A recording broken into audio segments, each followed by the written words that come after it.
How's it going, everyone? Roslyn here. Today, we're going to be going over all of the changes and additions to the battle system in the latest Trails title, The Legend of Heroes Kai no Kiseki Farewell O Zemuria. Being the third title in the Calvard arc, many of the changes build on the groundwork laid in Daybreak 1 and 2.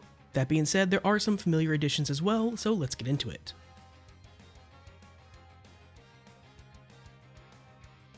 Starting with action combat, performing a dodge attack will once again provide you with a full charge attack gauge just like in Daybreak 1 and 2, and then the feature added in Daybreak 2 where when you performed a perfect dodge, you would get a prompt to have one of your other party members perform a follow-up attack will also happen.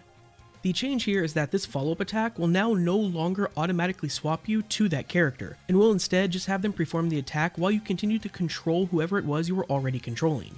A nice quality of life change that removes the annoyance of using this feature in action combat. Another change, or really addition to the battle system, has to do with a feature called ZOC, or ZOC, that is how they actually say it in game. We'll talk about how ZOC works in turn-based combat later, but in action combat it is activated by holding down R3. Doing this will significantly slow time for any enemies in the area for roughly 5 seconds, allowing you to aggressively attack them without the need to worry about dodging or taking damage. Another benefit to activating ZOC in action combat is that all damage you deal, so normal attacks, charge attacks, and quick arts, will be increased, with this bonus further being increased against enemy break gauges. After ZOC has ended, you will need to wait 30 seconds, as indicated by a graphic in the lower right hand corner of the screen, before it can be used again. However, you can speed this up significantly by attacking enemies in action combat. The last big addition to action combat has to do with character awakenings. Think Vaughn's Grendel form, Reen's Spirit Unification, Judith's Grim Cat's form, etc. Essentially, they've reclassified these self-buffs as awakenings.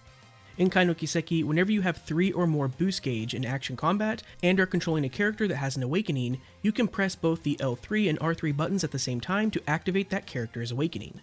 While in this state in action combat, the character's attack and speed will be significantly increased. They will constantly recover HP throughout its duration, and it will be much more difficult for a disadvantaged battle to start when receiving damage from enemies. Once activated, the awakened state will last until you either run out of boost gauge or initiate turn-based combat. You can have a maximum of 4 boost gauge bars in action combat, so the base duration of an awakening can last 16 seconds. Though in practice, the actual duration will be longer so long as you're constantly attacking enemies, as this does fill up the boost gauge. Now there are a few more things to note about this awakening mode. First, once activated, you cannot swap off that character until it ends. Second, you can't end the awakening state early even if you defeat all enemies in action combat. And third, if you initiate turn-based combat while in the awakened state, the character will begin turn-based mode in that state for 1 turn. As for the specific characters that can actually make use of the awakening mechanic, you have Vaughn, Judith, Shizuna, Kashim, Reen, Celis, Rion, and Kevin.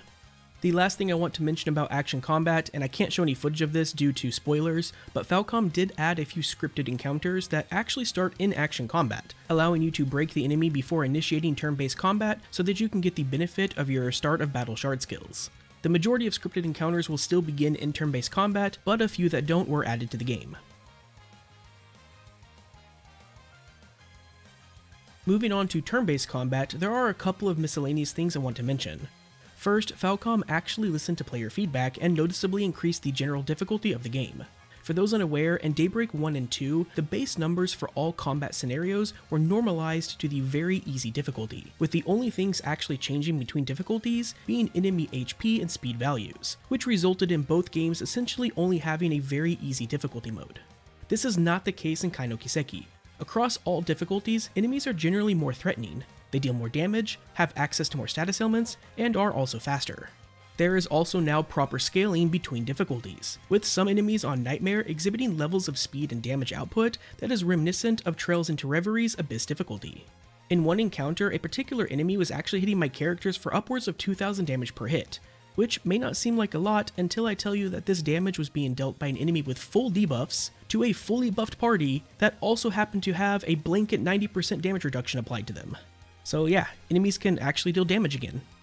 The second miscellaneous thing that I wanted to mention has to do with a rather annoying bug that, as of the recording of this video, has yet to be fixed. And given Falcom's track record of not fixing bugs in the Calvard arc, I wanted to go ahead and mention it here just in case. So in Daybreak 2, they made a change to S-crafts, in that you can no longer have a single character use 2 in a row. Instead, after using one S-Craft, that character will enter a recast state, during which they are unable to use another S-Craft.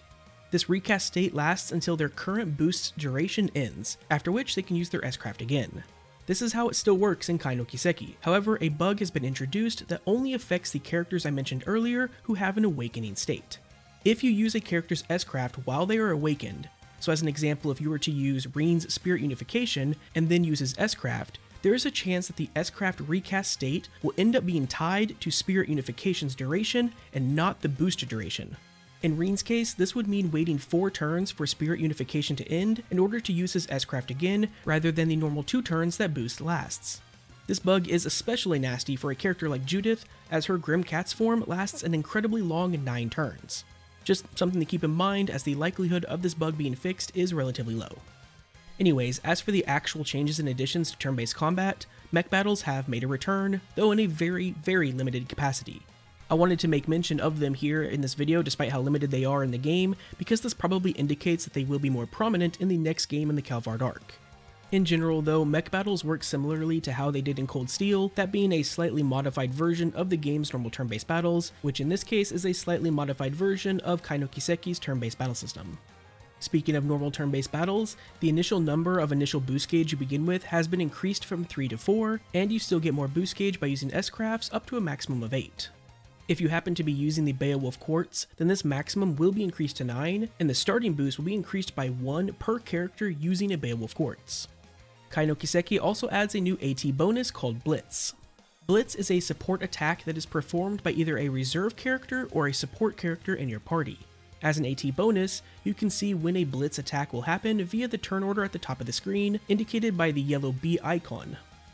Speaking of AT bonuses, you can now steal an enemy's AT bonus by attacking them while in the boosted state, something that was previously relegated to a shard skill in Crafts and Daybreak 1 and 2. Additionally, stolen AT bonuses will see their effect enhanced. As an example, if you were to steal a CP AT bonus, then the amount of CP restored will be increased from 50 to 100 CP. Now earlier I mentioned Zoc and how it pertained to action combat. That is, it is activated by holding down R3 and slows down time for nearby enemies. In turn-based combat though, you activate Zoc by double boosting a character. The double boosted character will then gain an extra turn after their current one, effectively letting them take 2 actions in a row. It's basically a chrono burst that costs 2 boost gauge rather than a bunch of EP, and has a recast time equal to the duration of the boosted state. The final change to Kai no Kiseki's battle system is the addition of shard commands. Shard commands are, for all intents and purposes, just brave orders from the Cold Steel arc. In fact, they work mostly the same. Using a shard command doesn't end the turn, and they cost an in-battle resource to use. In the case of Kai no Kiseki, that resource is the boost gauge. Generic shard commands, which are available at all times, require only 1 boost to use. Unique shard commands, on the other hand, are tied to specific characters or equipped holocores, and they cost 2 boosts to use. Character-specific commands require that character to either be in your active party, in reserve, or to be a support party member. Toa and Lapis are examples of support characters who have shard commands. As support characters, they don't actively participate in battle, but by having them follow as a support character, you gain access to their shard commands. Then there is Risette, who is an example of a playable character with a unique shard command. In order to use her command Crystal Shell, she needs to either be in your active party or in reserve. And then finally, the unique shard commands that are tied to holocores require the specific holocore to be equipped by a character in your active or reserve party as well. The last thing to mention about shard commands is that enemies, specifically bosses, can also use anti-shard commands to override yours, just like they could with brave orders during the Cold Steel arc. These anti-shard commands can have some pretty nasty effects, but they also cause your shard commands to cost an additional boost bar to use. This means paying a premium to use one of your commands in order to override an enemy's anti-command, or waiting until its duration naturally ends. And that will do it for this video going over all of the battle system changes and additions in the Legend of Heroes Kai no Kiseki Farewell O Zemuria. If you have any questions about this video, Kai no Kiseki, or any other game that I cover, feel free to hit me up over on Twitch at twitch.tv/RoslinGaming, or my Discord server, both of which you can find linked in the video description below. Until next time, take care.